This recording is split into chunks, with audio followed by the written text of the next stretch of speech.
Yesus Tuhan ditinggikan, dimuliakan dan naik ke surga. Dia berikan Roh Kudus-Nya, menguatkan dan menolong selalu. Sungguh ku rindu bersekutu denganmu selamanya.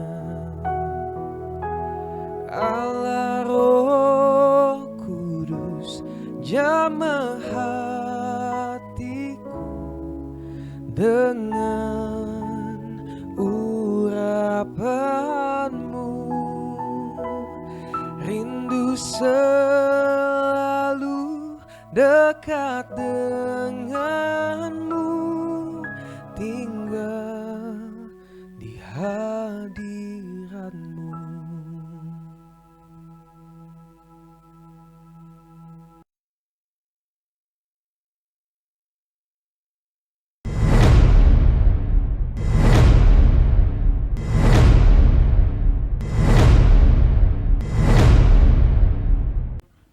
Shalom, selamat malam jemaat yang berkemenangan. Kita jumpa kembali pada hari ini. Hari ini hari keberapa ya? Di hari ke-6 ya. Saya mengapresiasi banget buat saudara-saudara yang sudah mengikuti ibadah doa 10 hari ini, dari pertama hingga sampai hari ke-6 ini. Bahkan jangan sampai putus di hari ke-6. Kita harus selesaikan sampai hari ke-10. Amin. Yuk. Kalau kita mau mulai pada malam hari ini, mari sebelum mulai segala sesuatu, kita mau tundukkan kepala kita terlebih dahulu. Kita sama-sama datang ke hadirat Tuhan. Haleluya. Tuhan Yesus yang baik, kami bersyukur buat setiap penyertaan-Mu Tuhan dalam kehidupan kami.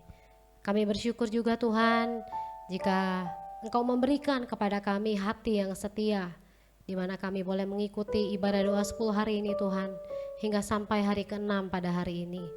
Kami percaya Tuhan juga memberikan kami hati yang setia untuk bisa mengikuti doa ini hingga sampai nanti di hari ke-10. Dan kami percaya Tuhan, setiap kami tidak akan sia-sia apa yang telah kami korbankan, yaitu waktu kami, tenaga kami, juga pikiran kami, untuk kami sungguh-sungguh di hadapan Tuhan. Kami percaya Tuhan, setiap kami akan mendapat kekuatan yang baru. Kami juga akan mendapat penghiburan, bahkan kami mendapat kelegaan pada saat kami beribadah. Dan kami percaya Tuhan, Engkau selalu memberkati setiap kami dengan berkat-Mu yang berlimpah. Biarlah Engkau kiranya menyertai ibadah kami pada malam hari ini, dari awal, pertengahan sampai akhirnya. Kami menyerahkan hanya ke dalam tangan-Mu. Kami undang Roh Kudus hadir di setiap hati kami, hadir di setiap rumah-rumah. Dan kami percaya lawatan-Mu terjadi, mujizat-Mu terjadi. Pada saat kami orang yang percaya, kami meminta dengan iman, kami percaya kami akan memperolehnya. Di dalam nama Yesus kami berdoa dan kami mengucap syukur. Haleluya, amin. Kita percaya bahwa anggur baru yang akan dicurahkan oleh Tuhan pada malam hari ini, kuasa Tuhan nyata bagi setiap kita, dan minyak yang baru juga akan Tuhan urapi bagi setiap kita. Mari saudara, saya undang untuk kalau kita bisa bangkit berdiri, kita bisa bangkit berdiri, kita bisa memuji Tuhan, kita bisa menepukkan tangan kita sebagai tanda ucapan syukur kita kepada Tuhan.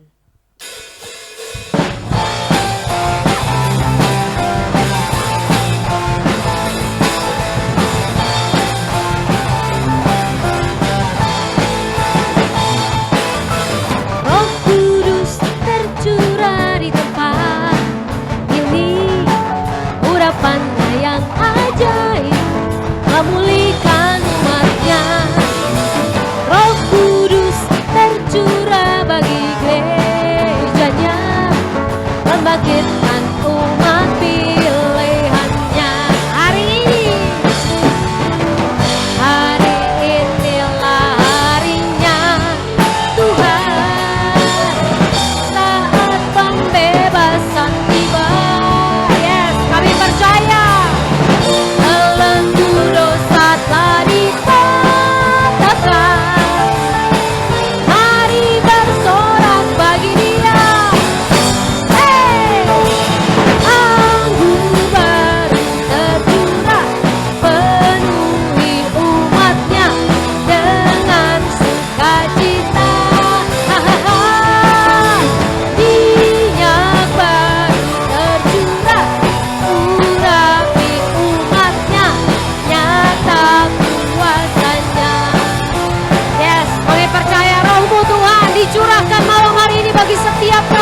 Terima kasih Tuhan. Kami bersyukur Engkau mengasihi setiap kami. Pada saat Engkau mati di atas kayu salib, Engkau bangkit dan Engkau naik. Engkau tidak meninggalkan kami seorang diri. Kami bersyukur punya Bapa di surga yang selalu memperhatikan setiap kami. Terima kasih Tuhan. Terima kasih.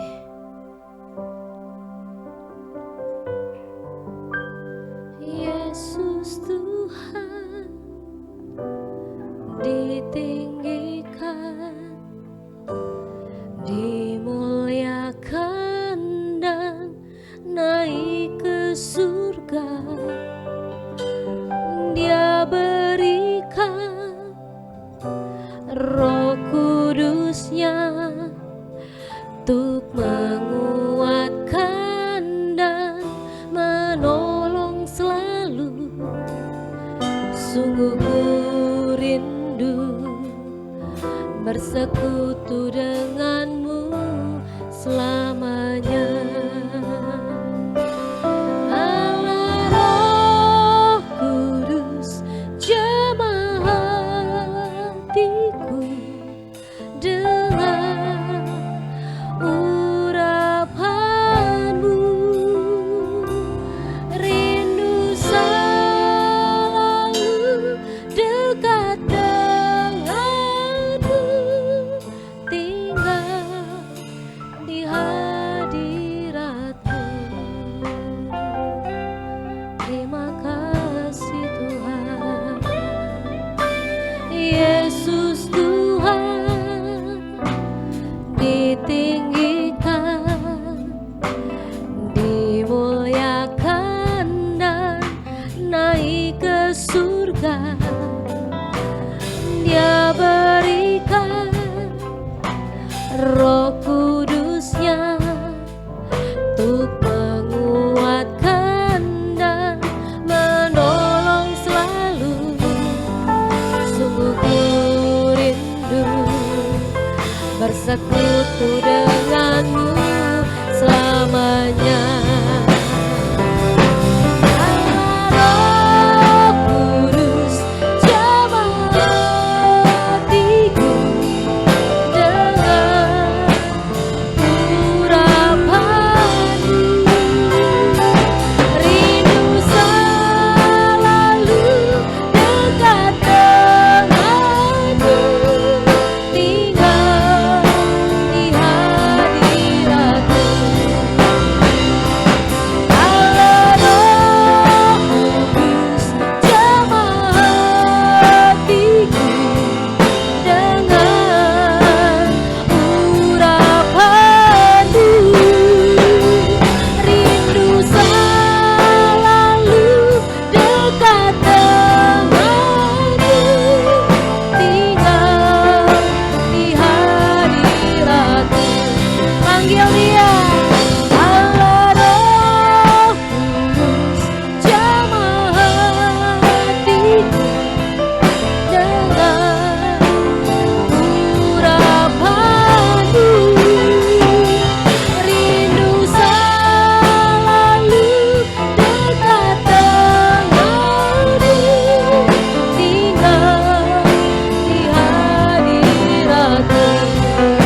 Bekerjalah ya Roh Kudus,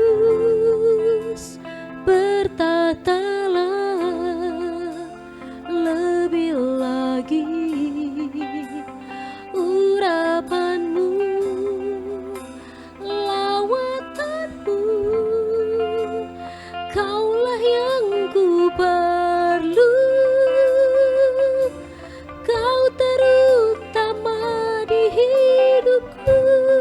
Sekali lagi bilang dengan hati kita, bekerjalah ya Roh Kudus, bertatalah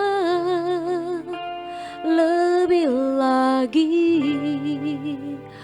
urapanmu, lawatanmu. Kaulah yang ku perlu, Kau terutama di hidupku. Katakan, bekerjalah ya Roh Kudus, bertatalah lebih lagi urapanmu, lawatanmu. Kaulah yang ku perlu, Kau terutama di hidupku.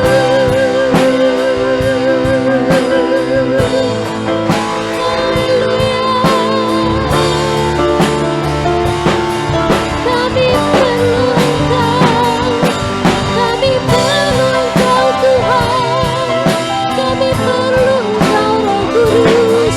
Jamah setiap hati, jamah setiap lidah.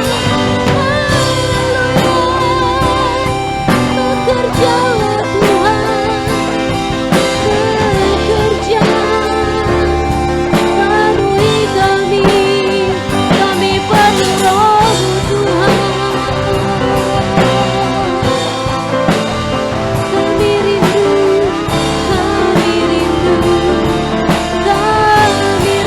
Engkau.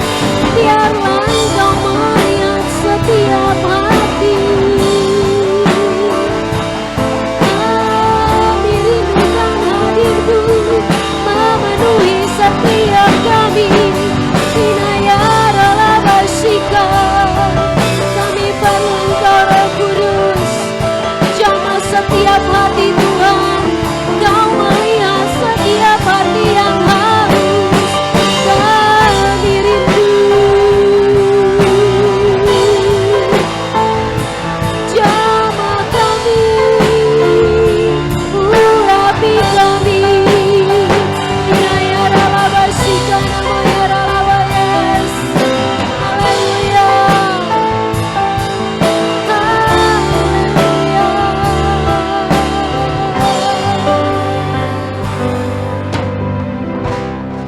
malam hari ini waktunya buka hatimu. Kita percaya Roh Kudus ada di tengah-tengah setiap kita. Bagi setiap kita yang mau, bagi setiap kita yang mau dipenuhi oleh Roh Kudus, minta malam hari ini Dia ada bersama-sama dengan kita. Dia ada bersama-sama dengan setiap kita. Haleluya. Kami rindu Engkau Tuhan. Ya Roh Kudus, penuhi setiap kami malam hari ini. Kami tahu Engkau ada Tuhan bersama-sama dengan kami. Kami tahu Engkau ada Tuhan di dalam hati kami. Kami tahu Engkau ada dalam setiap kehidupan kami Tuhan. Syaralabalabalabalabas, hinayaralabalabalabalabas, syaralalalalalalalalalalalas. Bekerjalah malam hari ini Roh Kudus. Kami tahu Engkau ada di tengah-tengah kami Tuhan. Kami tahu Engkau siap menjamah kami Tuhan. Haleluya.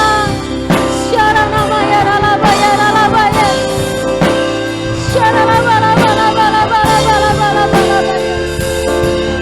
Ajar kami Tuhan, bekerjalah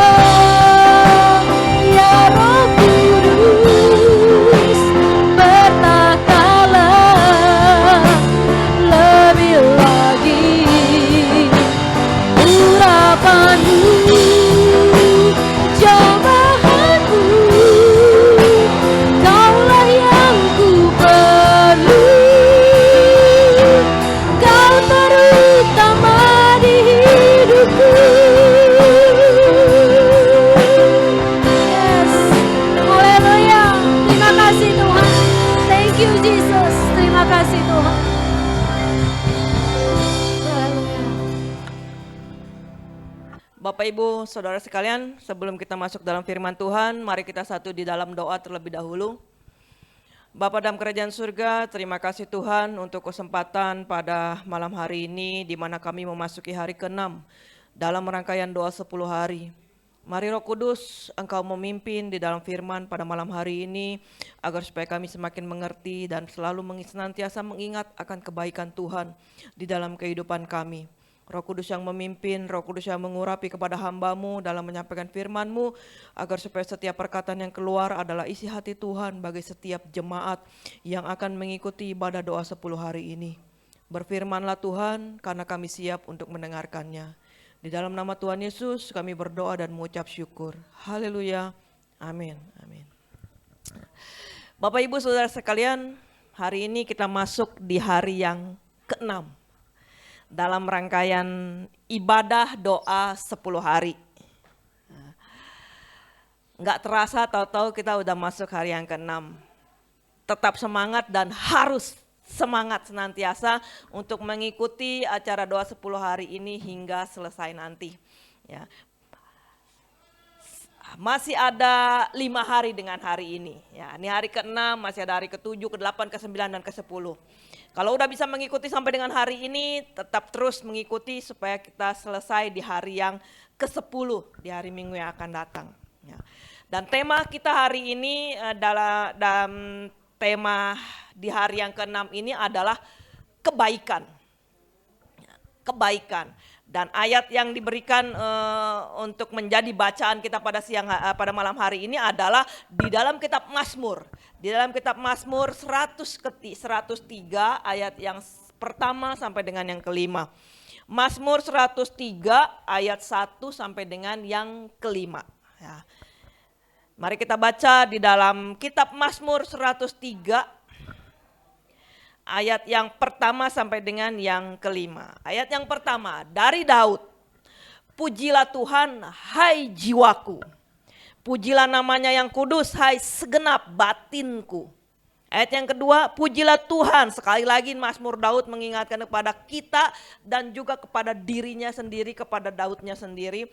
Pujilah Tuhan, hai jiwaku. Dan janganlah lupakan segala kebaikannya, segala kebaikan Tuhan. Daud mengingatkan janganlah lupakan segala kebaikannya. Ayat yang ketiga, Dia yang mengampuni segala kesalahanmu, yang menyembuhkan segala penyakitmu. Ayat yang keempat, Dia yang menebus hidupmu dari lubang kubur, yang memahkotai engkau dengan kasih setia dan rahmat. Ayat yang kelima, Dia yang memuaskan hasratmu dengan kebaikan, sehingga masa mudamu menjadi baru seperti burung raja wali. Kita lihat di dalam ayat yang pertama dan ayat yang kedua dari kitab Mazmur 103 bacaan kita tadi. Daud berkata dari Daud ini, artinya memang Daud yang menulis kitab ini, menulis ayat ini. Pujilah Tuhan hai jiwaku. Pujilah namanya yang kudus hai segenap batinku. Pujilah Tuhan hai jiwaku dan janganlah lupa segala kebaikannya. Coba saudara renungkan, Bapak Ibu Saudara sekalian renungkan sejenak. Kita merenung sejenak berapa kali Bapak Ibu Saudara sekalian mengalami pertolongan Tuhan sepanjang hidup ini. Nggak usah sepanjang hidup ini deh. Sepanjang hidup ini kayaknya dari kita kecil sampai dengan kita dewasa saat ini terlalu banyak. Coba kita ingat-ingat kembali dalam masa-masa pandemi ini. Ada berapa banyak, ada berapa kali saudara merasakan pertolongan Tuhan? Ada berapa kali saudara mengalami situasi yang buntu, gak punya jalan. Gak punya jalan keluar, gak tahu mesti bagaimana, gak tahu harus melakukan apa, gak tahu harus berbuat apa. Tapi Tuhan membukakan jalan. Entah itu lewat pemikiran kita, entah itu lewat diskusi pembicaraan dengan teman-teman kita yang sepertinya jalannya buntu, nggak tahu jalan keluar, nggak tahu harus berbuat apa, tetapi Tuhan memberikan jalan keluar. Atau coba renungkan Berapa banyak doa-doa yang saudara naikkan kepada Tuhan dan kemudian dijawab oleh Tuhan. Berapa kali saudara merasakan sakit kemudian disembuhkan. Jangan bicara penyakit yang berat. Coba aja saudara ngerasain sakit kepala. Saudara ngerasain sakit kepala itu sepertinya sepele, hal yang kecil. Tapi coba di dalam kehidupan saudara dalam sehari-hari saudara sakit kepala, terus ngelihat keadaan rumah yang berantakan, ngelihat pekerjaan yang gak beres-beres. Saudara sakit kepala apa enggak sepaneng, apa enggak emosi gitu. Tetapi dalam hal yang kecil ini pun Tuhan memberikan kesembuhan. Tuhan memberikan kesembuhan. Ada berapa kali saudara luput dari bahaya atau malapetaka, ya. Ada berapa kali saudara membuat kesalahan dan Tuhan mengampuni. Ya. Firman Tuhan bilang jangan lupakan kebaikan Tuhan. Jangan lupakan kebaikan Tuhan. Ya.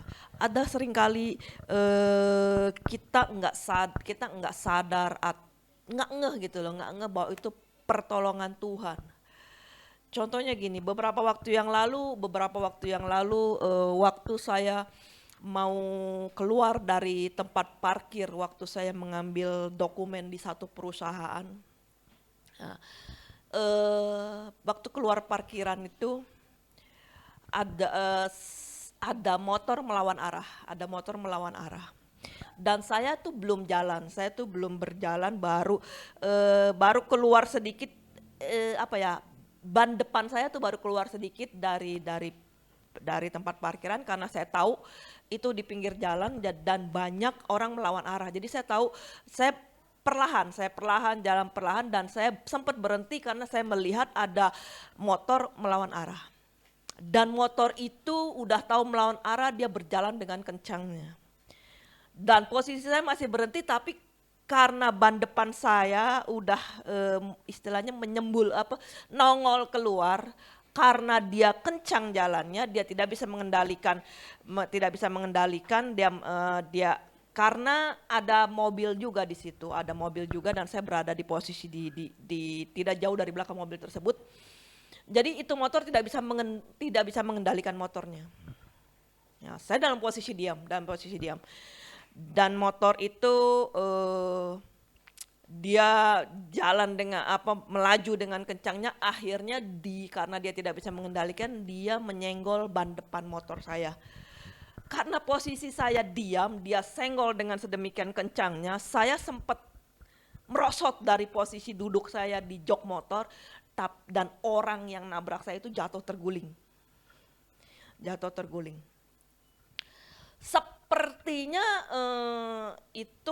Sepertinya kalau kita pikir itu orang akan bilang, kan posisi kamu diam, makanya kamu nggak sampai terjatuh, nggak sampai terguling, nggak sampai terjungkal seperti itu.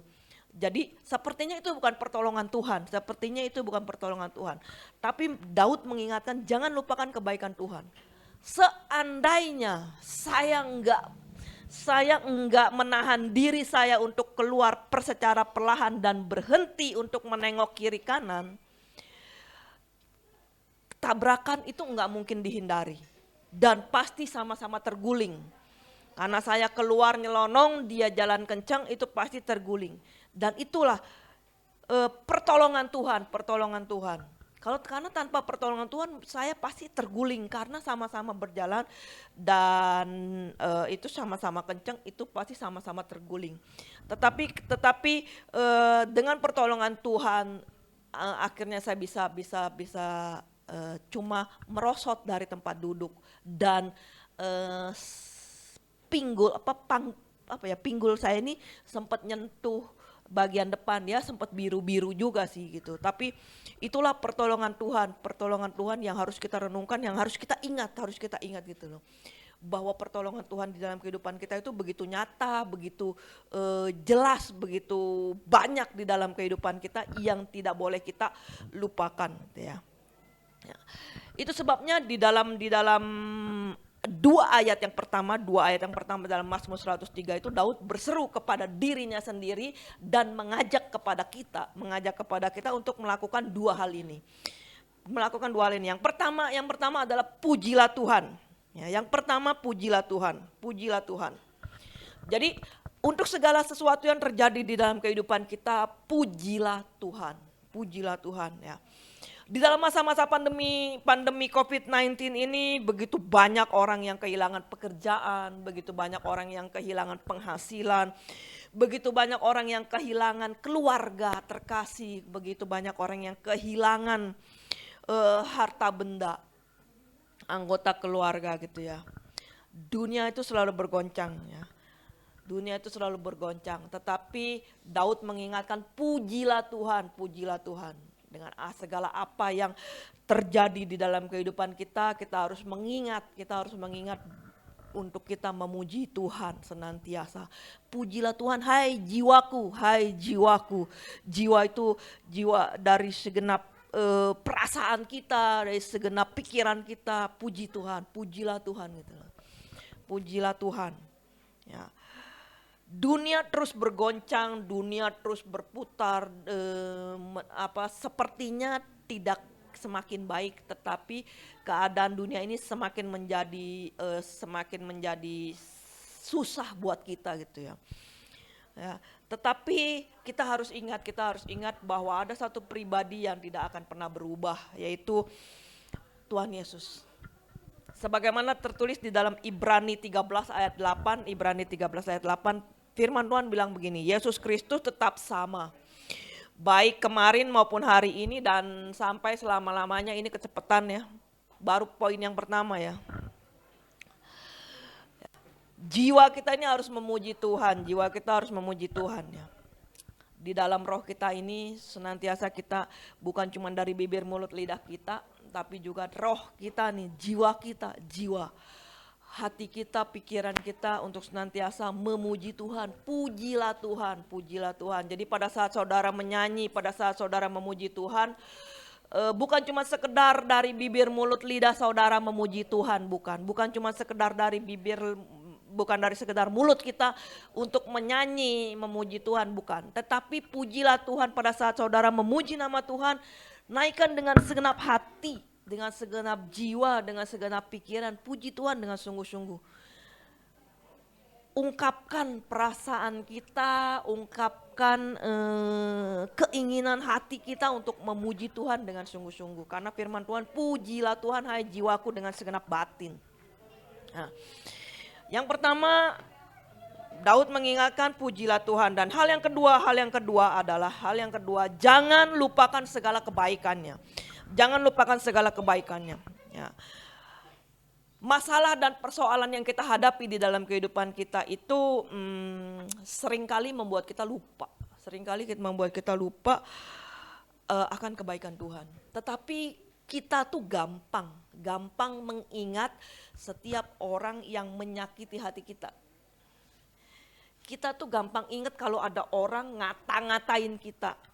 Kita tuh paling ingat sampai ada orang bilang, pokoknya gue inget lu ya omongan lu sampai gue mati, gue inget omongan lu sama gue. Sampai ada orang yang seperti itu. Kenapa dia sampai sedemikian ininya? Karena pada saat orang memberikan perkataan jelek kepada dirinya, dia mengingat bukan cuma sekedar lewat telinga, tetapi dia sampai masukin ke jiwa dia, ke hati dia, ke pikiran dia, setiap perkataan yang jelek yang dia terima. Kita gampang mengingat hal-hal yang jelek, kita gampang mengingat hal-hal yang buruk. Persoalan hidup kita, kemalangan hidup kita tuh ingat selalu aja kita ingat gitu ya. Beban hidup kita, masalah hidup kita selalu mengingat tanpa kita mengingat kebaikan Tuhan di dalam setiap pergumulan hidup kita, di dalam setiap persoalan hidup kita. Padahal Tuhan ada bersama dengan kita. Tuhan ada beserta dengan kita. Tuhan menyertai di dalam kehidupan kita. Tapi kita lupa. Itu sebabnya makanya Daud mengingatkan gitu loh. Daud mengingetin, jangan lupakan kebaikan Tuhan. Jangan lupakan. Jadi jangan cuma ngingetin hal-hal yang jelek, jangan cuma ngingetin hal-hal yang buruk yang terjadi dalam kehidupan kita. Jangan cuma ngingetin perkataan jelek yang kita terima. Jangan. Itu hal-hal seperti itu lebih baik justru kita buang. Ya, jangan disimpan di dalam hati, itu nyimpen sampah. Jangan simpan di dalam pikiran, jangan simpan di dalam jiwa. Kita buang. Dan kita ingat kebaikan Tuhan. Ya, sebagaimana tema yang diberikan hari ini adalah kebaikan. Dan ayat yang diberikan adalah di dalam Mazmur 103. Dan di ayat yang kedua Daud mengingatkan jangan lupakan kebaikan Tuhan. Jangan lupakan kebaikan Tuhan. Jadi di dalam kehidupan saudara jangan melupakan kebaikan Tuhan. Ada banyak kebaikan Tuhan yang Tuhan berikan buat saudara. Dari hal yang kecil sampai dengan hal yang besar. Kita harus mengingat bagaimana Tuhan bekerja, bagaimana Tuhan berkarya di dalam kehidupan kita. Kalau dalam masa-masa pandemi ini saudara bisa melewati sampai dengan saat ini saudara bisa mengikuti ibadah doa 10 hari. Ini adalah kebaikan Tuhan yang harus senantiasa kita ingat. Bagaimana Tuhan bekerja, bagaimana Tuhan menyertai di dalam kehidupan kita. Di dalam masa-masa pandemi ini, sebagian dari kita mungkin kita harus menghadapi orang banyak. Tetapi bagaimana Tuhan bekerja di dalam kehidupan kita. Bagaimana Tuhan menjaga dan memelihara kita di tengah-tengah pandemi, di tengah-tengah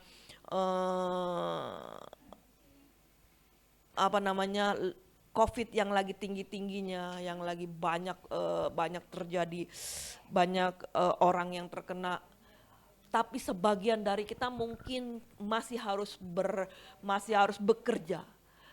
Bukan cuma bekerja dari rumah, tetapi masih harus melakukan pekerjaan. Dia harus ke kantor, dia harus bekerja, dia harus ke toko, dia harus bertemu dengan banyak orang.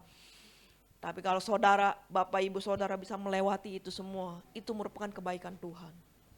Kebaikan Tuhan. Walaupun saudara harus melewati masa-masa di mana saudara harus bertemu dengan banyak orang, saudara harus pada saat saudara bekerja harus bertemu dengan banyak orang, bukan cuma di kantor, tetapi mungkin di kendaraan umum, mungkin di tempat-tempat lain. Tapi kalau saudara sampai saat ini masih bisa ada, itu semua karena kebaikan Tuhan di dalam kehidupan saudara, di dalam kehidupan saya, dalam kehidupan kita semua. Dan itu sebabnya Tuhan mengingatkan jangan lupakan kebaikan Tuhan. Tema kebaikan yang diberikan untuk tema hari ini mengenai kebaikan bukan cuma mengingat kebaikan Tuhan. Karena pada saat kita mengingat kebaikan Tuhan, kita pun akan bisa berbuat baik kepada orang lain. Kemudian kita lanjut di dalam ayat yang ketiga sampai dengan yang kelima. Ayat ketiga sampai dengan kelima, ayat yang ketiga bilang begini. Ayat yang ketiga, Dia yang mengampuni segala kesalahanmu, yang menyembuhkan segala penyakitmu.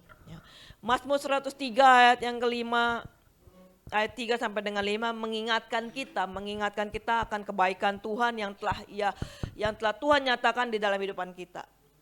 Dalam kehidupan kita mengingatkan kita lagi kebaikan Tuhan yang nyata, real di dalam kehidupan kita. Yang pertama adalah Tuhan mengampuni segala kesalahan kita.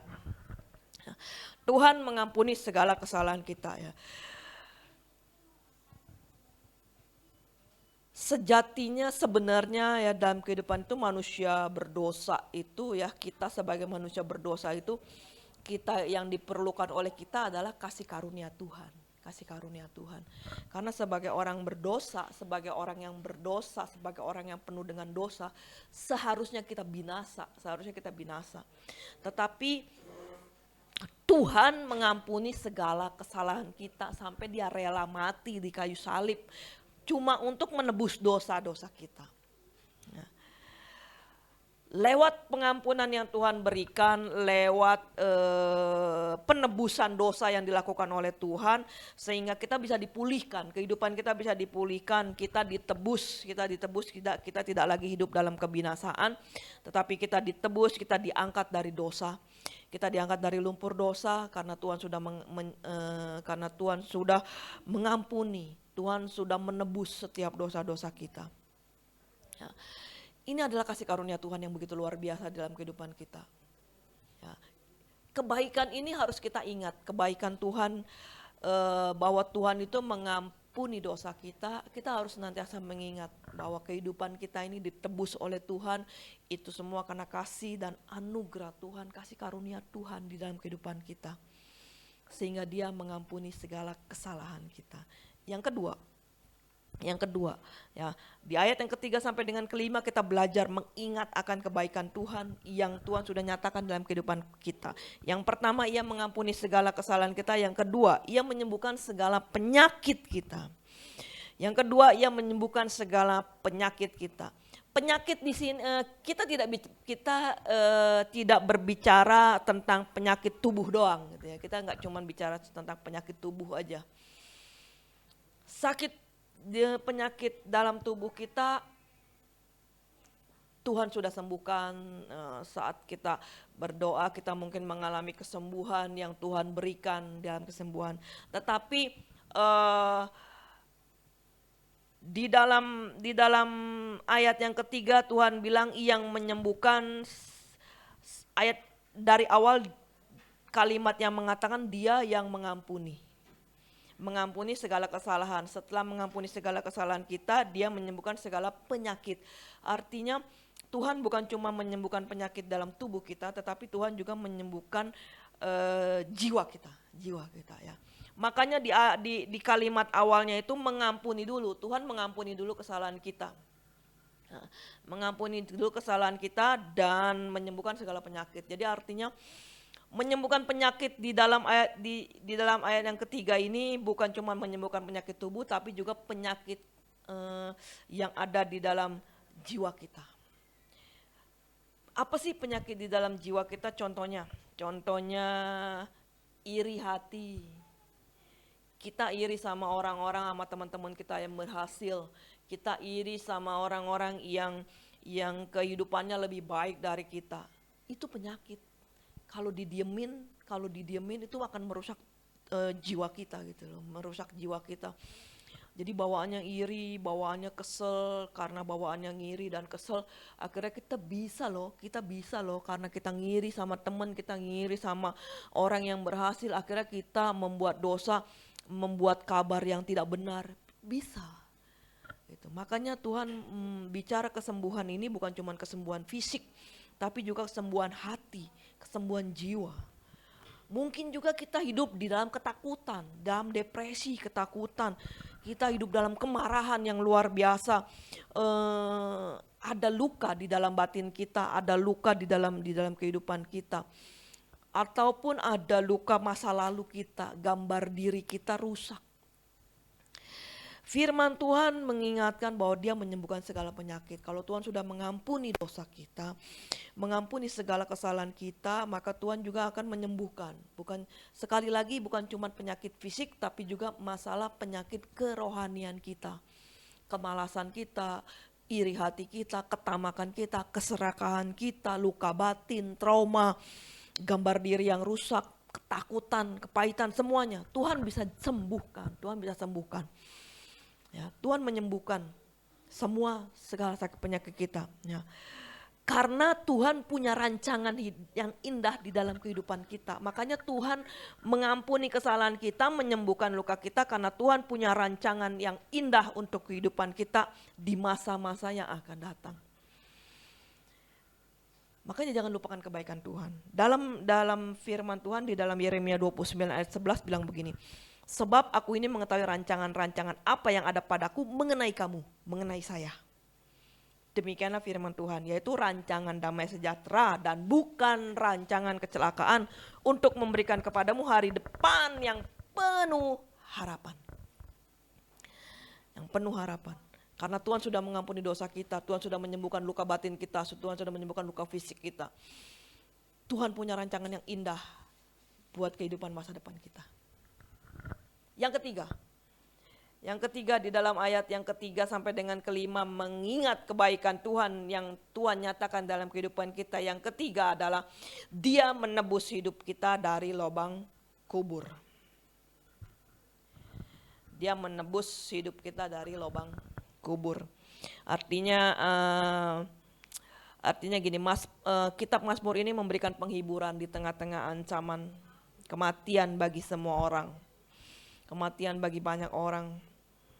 Ya, hidup kita bukan cuma berakhir di lubang kubur, tetapi ada pengharapan dan masa depan di mana pada waktunya kita memasuki hidup kekal bersama dengan Tuhan Yesus. Ya, Dia menebus hidup kita dari lubang kubur. Artinya kalau pada saat waktunya Tuhan panggil kita, kita bukan cuma sekedar kembali menjadi debu, sebagaimana Alkitab bilang debu kembali menjadi debu, tanah kembali menjadi tanah. Tetapi Dia menebus kita. Ya, Dia menebus kita, jadi pada saat kedatangan Tuhan Yesus nanti yang kedua kali, Tuhan akan mengangkat kita di awan-awan. Dan kita akan hidup kekal bersama dengan Tuhan Yesus di sorga nanti. Jadi kematian Tuhan Yesus bukan cuma menebus dosa manusia, bukan cuma menebus dosa-dosa kita, tetapi Dia juga menebus kita, menebus hidup kita dari lubang kubur. Yang artinya kita bukan pada saat Tuhan panggil kita, kita bukan kemudian setelah mati dikubur jadi tanah, bukan cuma sekedar jadi tanah ataupun debu. Tetapi pada saat nanti kedatangan Tuhan yang kedua kali, Tuhan akan mengangkat kita, memberikan kita kehidupan yang kekal di surga bersama dengan Bapa di surga. Ya. Dan yang keempat, dengan mengingat kebaikan Tuhan. Yang keempat, di dalam yang keempat itu di dalam ayatnya yang ayat yang keempat, firman Tuhan bilang, Dia yang menebus hidupmu dari lubang kubur, yang memahkotai engkau dengan kasih setia dan rahmat. Yang keempat, Tuhan itu kita harus ingat bahwa Tuhan itu memahkotai kita dengan kasih setia dan rahmat. Dengan berkat, artinya dengan berkat ya. Kasih setia Tuhan udah jelas nyata dalam kehidupan kita. Kasih setia Tuhan menyertai di dalam kehidupan kita sehari-hari. Kasih setia Tuhan ada di dalam kehidupan kita, dan Tuhan juga memberikan rahmat-Nya yang luar biasa. Ya, kita ini bukan cuman sekedar manusia berdosa yang ditebus dosanya. Tetapi Tuhan ini mengangkat kita menjadi anaknya. Itu adalah rahmat Tuhan yang luar biasa. Kasih Tuhan, rahmat Tuhan yang luar biasa. Bukan cuma sekedar ditebus dosanya, bukan cuma sekedar disembuhkan sakit penyakitnya, tetapi Tuhan mengangkat kita menjadi anaknya. Kalau udah jadi anak, itu luar biasa enaknya. Kepada bapaknya dia bisa minta apa yang dia butuhkan. Bahkan sebelum anaknya minta, begitu orang tuanya tahu sepertinya ini anak lagi butuh sesuatu, nih lagi butuh sepatu kah, lagi butuh baju kah, lagi butuh uang jajan kah. Tuhan tahu sebagai orang tua, dan rahmat Tuhan mengangkat kita menjadi anaknya. Dan kalau udah jadi anak, kita berhak menerima warisan. Kita menjadi ahli warisnya kerajaan surga.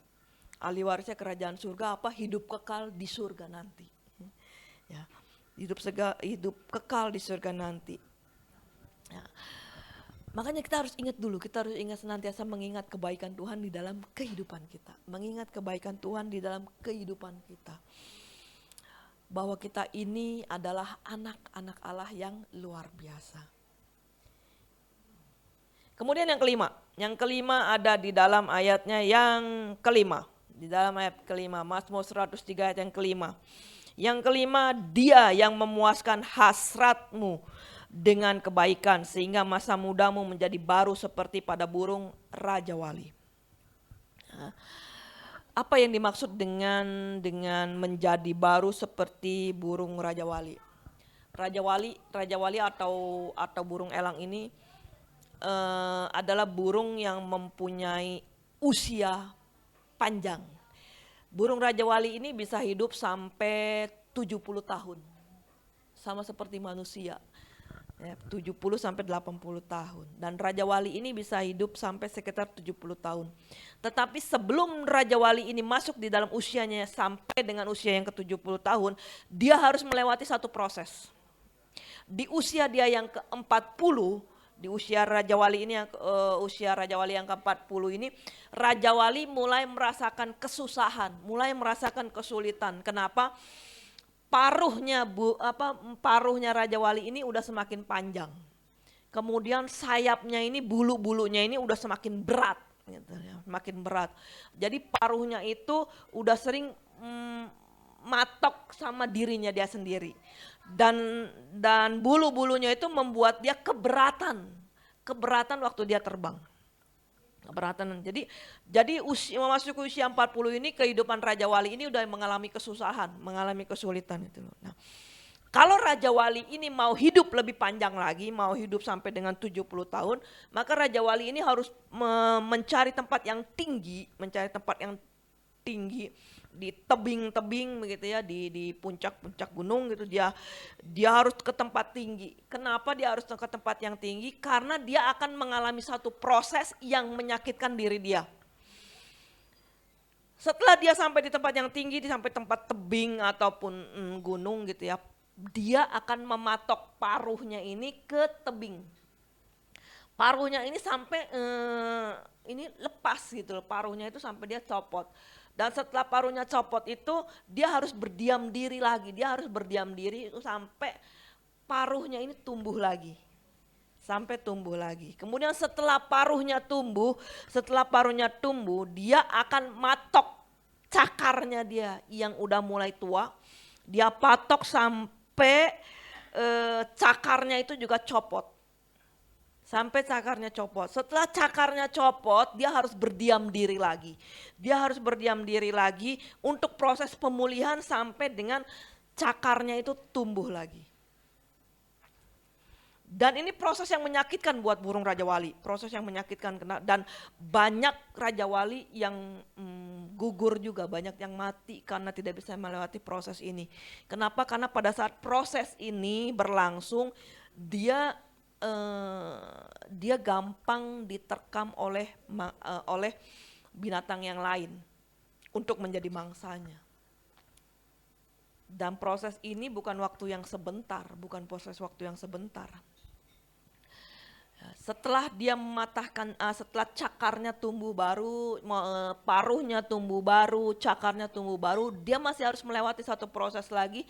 Dia harus mencabuti bulu-bulunya yang udah ketebelan, yang udah membuat dia berat untuk terbang. Dia harus cabuti satu persatu sampai bulunya rontok semua. Setelah bulunya rontok semua, dia harus berdiam diri lagi untuk proses pemulihan sampai dia tumbuh bulu yang baru. Setelah semuanya selesai, baru dia bisa kembali terbang. Dia baru bisa meninggalkan tempat yang tinggi itu untuk kembali mencari mangsa, untuk bisa kembali mencari makan. Dan proses ini memakan waktu kira-kira 150 hari untuk proses pemulihan kehidupan dia untuk menjadi Raja Wali yang baru. Gitu loh ya. Paruh baru, cakar baru, bulu yang baru, sehingga dia bisa terbang lagi.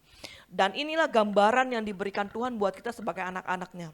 Mungkin saat ini kita sedang melewati masa-masa yang susah. Mungkin saat ini kita sedang melewati masa yang sepertinya menyakitkan buat kita. Mungkin saat ini kita sedang mengalami masa di mana sepertinya kok Tuhan gak ada bersama dengan saya. Padahal saya sudah berdoa, minta Tuhan tolong, minta Tuhan angkat segala penyakit, mungkin angkat segala beban permasalahan saya. Tuhan pulihkan bisnis saya, Tuhan kembalikan pekerjaan saya untuk bisa menemukan pekerjaan yang baru. Kok sepertinya Tuhan gak jawab semua doa-doa saya, kok sepertinya Tuhan tidak ada bersama dengan saya. Tuhan mengingatkan kita tentang proses Raja Wali. Mungkin saat ini kita sedang mengalami proses itu. Tapi ingat, begitu Raja Wali tumbuh kembali paruhnya, cakarnya, bulunya, dia bisa melesat terbang lagi. Dia bisa memangsa-mangsanya lagi, mencari makanan dan memangsa apa yang bisa dia mangsa.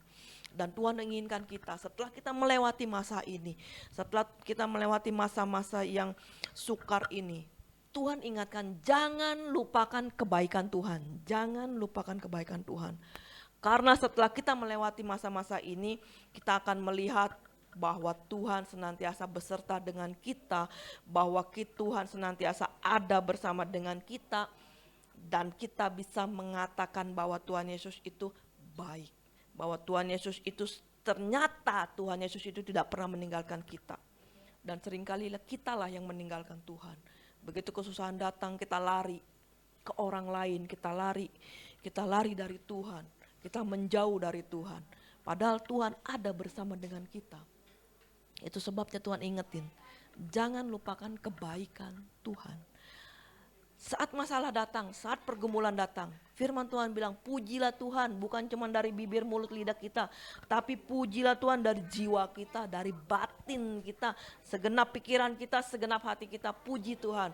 Maka akan ada kekuatan baru. Kalau Raja Wali itu bisa melewati proses semuanya itu dengan baik, maka dengan memuji Tuhan dari segenap hati kita, dari segenap pikiran kita, dari segenap jiwa kita, Tuhan akan memberikan kekuatan kepada kita dan kita akan bisa melewati proses yang sepertinya menyakitkan buat kita. Pujilah Tuhan dengan segenap hati, dengan segenap jiwa, dengan segenap akal budi, dan ingat segala kebaikan Tuhan di dalam kehidupan kita. Demikian firman Tuhan yang bisa saya sampaikan pada malam hari ini. Biarlah firman Tuhan ini menjadi kekuatan bagi kita untuk senantiasa kita mengingat kebaikan kita di dalam kehidupan kita. Mari kita tundukkan kepala, kita berdoa kepada Tuhan. Bapa dalam kerajaan surga, kami mengucap syukur Tuhan untuk firman pada malam hari ini, di mana kami diingatkan kembali bahwa di dalam kehidupan kami harus memuji Tuhan, kami harus mengingat segala kebaikan Tuhan di dalam kehidupan kami. Sehingga pada saat kami mengalami proses yang sepertinya menyakitkan buat kami, saat kami menghadapi permasalahan, pergumulan dalam permasalahan kami, pada saat kami memuji Tuhan, kami akan mendapatkan kekuatan baru. Pada saat kami memuji Tuhan dengan segenap hati, dengan segenap jiwa, dengan segenap pikiran, maka akan ada kekuatan bagi kami, sehingga kami akan bisa melihat jalan keluar yang Tuhan berikan. Maka kami akan melihat bahwa penyertaan Tuhan ada dalam kehidupan setiap kami, sehingga kami bisa berkata bahwa Tuhan itu baik dan segala kebaikan Tuhan menyertai di dalam kehidupan kami senantiasa. Terima kasih Tuhan Yesus, terima kasih ya Roh Kudus, Tuhan yang terus memimpin di dalam kehidupan kami, Tuhan yang terus senantiasa menyertai di dalam kehidupan kami. Di dalam nama Tuhan Yesus kami berdoa dan mengucap syukur. Haleluya. Amin. Mari kita satu hati di dalam doa. Bapa di dalam surga, terima kasih untuk ibadah ini Tuhan Yesus. Terima kasih kami mau bersatu hati berdoa untuk bangsa dan negara kami Tuhan, yaitu Indonesia. Kiranya Tuhan Yesus, Kau yang terus sertai Indonesia ini, bangsa ini Tuhan, sehingga Tuhan Yesus kami boleh sungguh-sungguh, sehingga Tuhan Yesus kami selalu mengandalkan diri-Mu Tuhan. Tuhan, mungkin COVID-19 di Indonesia ini belum berakhir, tapi ku yakin dan percaya Engkau yang menyertainya, Engkau yang memiliki waktu yang tepat untuk menghilangkan COVID-19 ini Tuhan Yesus. Bapak, hamba berdoa juga untuk pembelian gedung gereja kami, yaitu GBI Ketapang Utara Tuhan. Tuhan, kami percaya Tuhan Yesus, waktu-Mu yang terbaik, waktu-Mu tidak pernah terlambat, waktu-Mu tidak pernah kecepatan Tuhan. Tuhan, kami tahu berkat ini semua daripada-Mu, kami tahu, kami yakin dan percaya semua Tuhan yang pimpin. Bapak, hamba berdoa juga untuk ibadah-ibadah yang ada di GBI Ketapang Utara, yaitu ibadah Salt, ibadah Victorious Kids, ibadah Victorious Community Tuhan, untuk komsel-komselnya, untuk Intimate Night Prayer Tuhan Yesus, hamba berdoa kiranya Tuhan melalui ibadah-ibadah ini kami boleh terus mengikuti-Mu, kami boleh terus setia kepada-Mu Tuhan Yesus.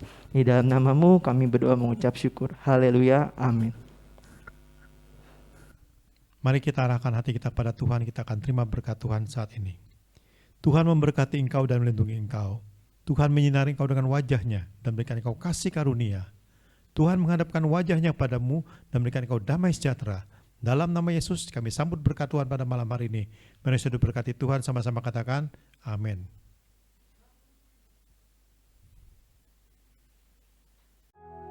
Allah Roh Kudus jamah hatiku dengan urapanmu, rindu selalu dekat dengan